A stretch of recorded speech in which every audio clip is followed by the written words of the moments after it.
Hello, hello, hello. Great evening, business owners and managers, and welcome to another awesome episode of CX in the Evening, Customer Experience in the Evening. My name is Wes Walters, and on every single CX in the Evening, I bless you with customer service tips, customer experience tricks, and gems. And by gems, I mean actionable takeaways that you can implement at the speed of now.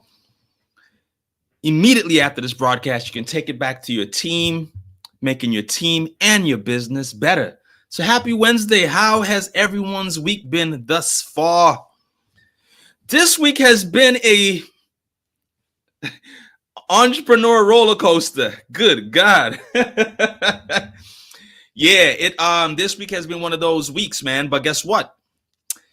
That's what we train extra hard. We train harder than these days. So when these days come, it's like, it's nothing. It's like water off the back of a duck. Down after down, we know we're going back up. But anyway, this is going to be a real quick. Let's test. Let's be sure that we are live everywhere. Real quick. Boom. Let's be sure that we're live there on Facebook. Yes, we are. See if we're live here on YouTube. Let's see.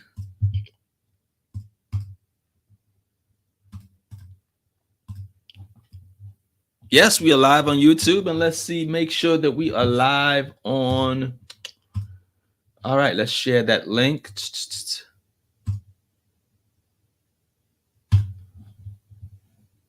All right, great.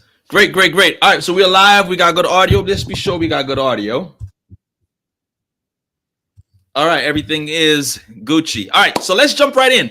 So I was at my neighborhood Walmart, right? Everybody loves Walmart, right? You got to be at the neighborhood Walmart. And I was at the neighborhood Walmart. I was buying some wine, and I was about to check out, right?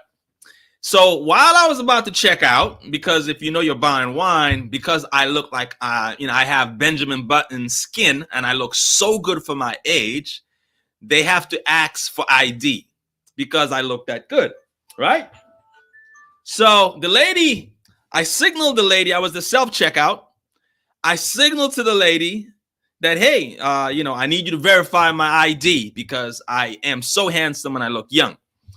So this is where it gets interesting. The associate never makes eye contact at me. So she's about, she's over there, right? And I'm at the self-checkout and I'm like, hey, I need your help to get me approved because it's asking for my ID because I'm ringing up alcohol. The system notifies her, hey, we need you to verify his ID. This is where it gets interesting.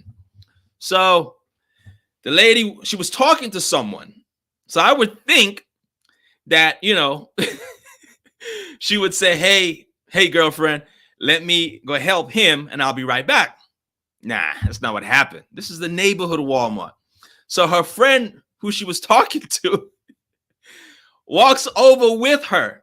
Yes, she walks over with her. Now, I'm not sure how. So we have keyboards and I can type because I was in Future Business, FBLA, Future Business Leaders of America. I learned to type without looking. I can type, right? However, with the screen, an LCD monitor, she never looked at the screen. So she's having this conversation, and I say, hey, I need you to verify, that I'm 18. Didn't look at my ID, but I guess she said, like, yeah, you look old, you got grays. And she just did this. And she's still having her conversation. So not sure how it works. I figured they just have a code 1, 2, 3. You can touch anything. I'm convinced at Walmart, you can just touch anything on the screen and it activates because there is no way. She was looking at her friend, having a conversation, never looked at me, reached back, scanned her badge, and kept talking. And I was like, what? Now, of course, because I teach customer experience, my knee-jerk reaction was I was upset because I'm like, how great is this conversation that you can't even just say, hey, let me just get 5 seconds to smile at the customer, make sure that he's okay. After I approve his ID, make sure he doesn't want anything else. Thank him for coming to shopping at Walmart, because when he comes, I get paid. None of that. You would think she would be like, hey, girl, let me just give me 2 minutes. Nah. She never looked at my ID, never looked at me. So now again, my knee-jerk reaction was I was kind of upset. I was like, come on, man. A little bit of customer service would be helpful. She never did. But I remembered after the knee-jerk reaction, I was just like, this conversation has to be really good. And listen, they were going in. So they were talking about, of course, while she was here, I started eavesdropping on the conversation. So she was having one of those church wig conversations. Yes. She was like, girl, you saw, what's his name? What's her name? And then they started like, child. Whenever an elder in the South puts her hand on her chest and says, child, it's a deep conversation. So she's there talking and like, girl, did you see what's his name? Blah, blah, blah, about the whole wig. And they were going in on about wigs. And then the other one said, oh, child. And it was one of those church conversations. I'm talking like a Sister Bernice and a Sister Gertrude type of conversation, right? She said, child, right? And then Bernice kept talking and going, and she was like, and then the other one was like, Whenever you hear it, some it's a good conversation. And then she was like, girl, no. So that's what you heard, girl, nah, but it was girl with the U. It was girl with the U. So after the conversation, I was a wig expert. Anything, right now, I am a wig connoisseur. Anything about wigs, bangs, lace fronts, I know all about wigs, okay? Because after this soliloquy about wigs with these two people, I know everything about wigs because this conversation was that good that she couldn't even look at me or check my ID. So the machine said, hey, check ID. She didn't come over to check my ID. She came over to approve the machine and go back to her conversation, which was so good. And I was like, okay, well, thank you. I can get the wine and I go home. Now, fast forward a couple of hours. I'm doing my end of the day report. So I'm in my bed doing my end of the day report.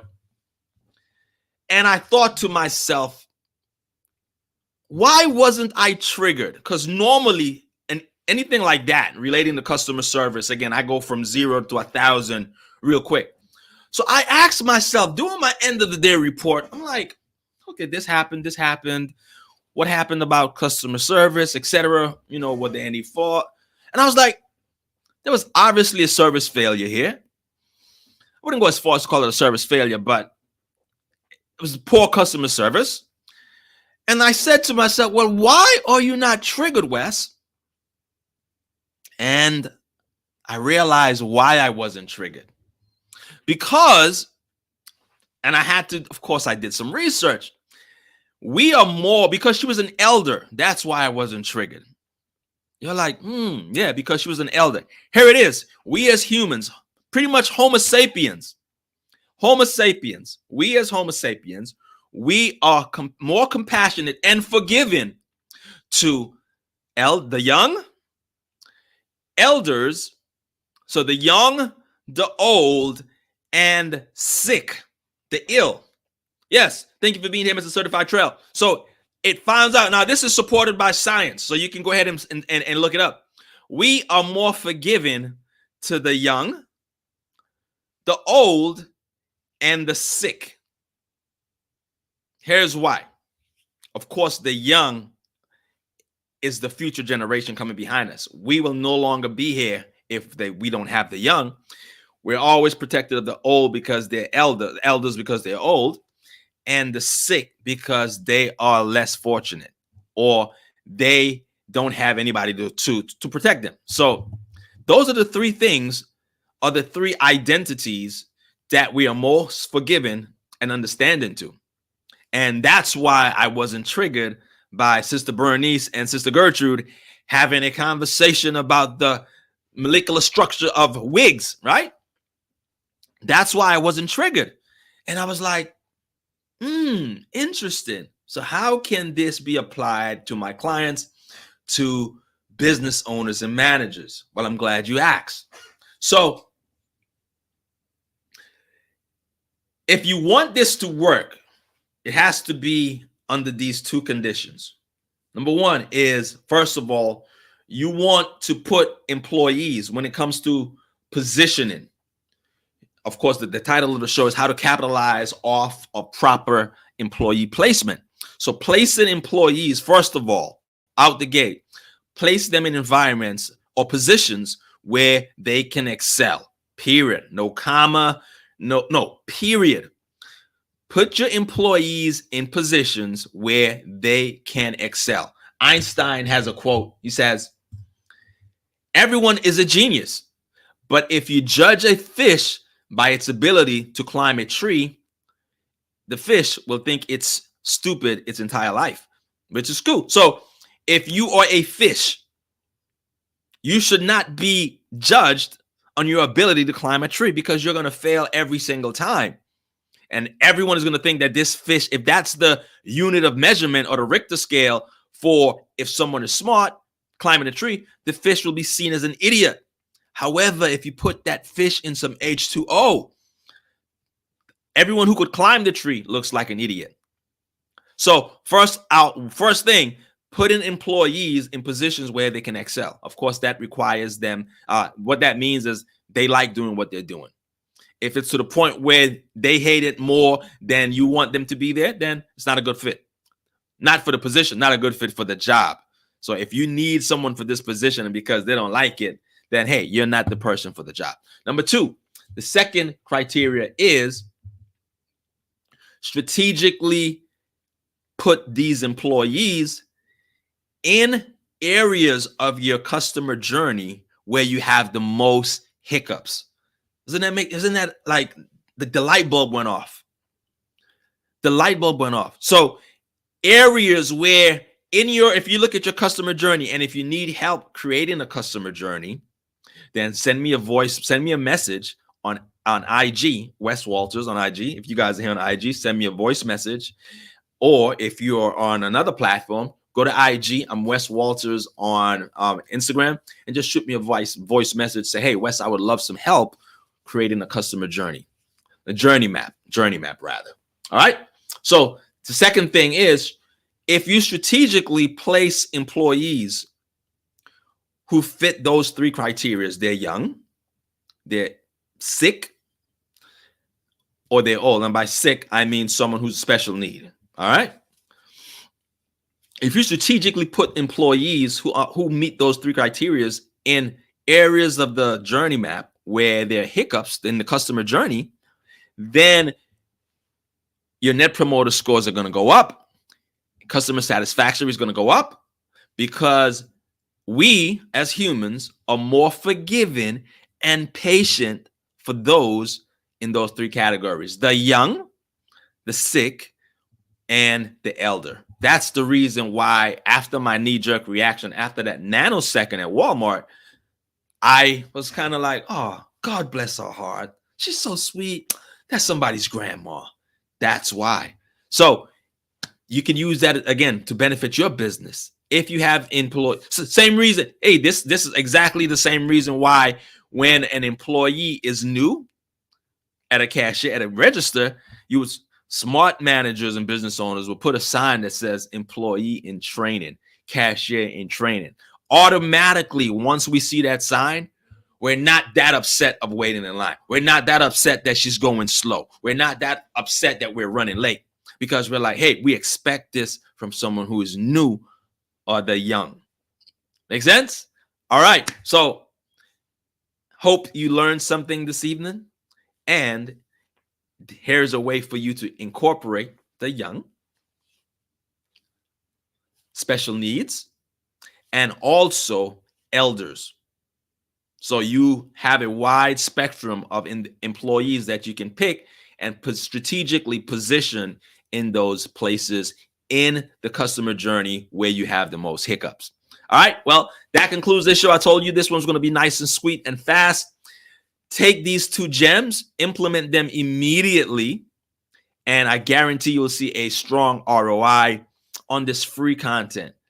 If you are watching this on YouTube, please subscribe to the channel. It costs you nothing, but it really helps the channel. I'm trying to get to 1,000 subs by December 31. If you're watching it on Instagram or on Facebook, hey, when you're finished, just go over to YouTube. I'm on Wes Walters on YouTube and subscribe to the channel. Like I said, I want to get to 1,000 before December 31, and it costs you nothing, and it really helps the channel. All right, you guys have a great 4th of July tomorrow, and I will see you guys next week for another awesome episode of CX in the Evening. Adios.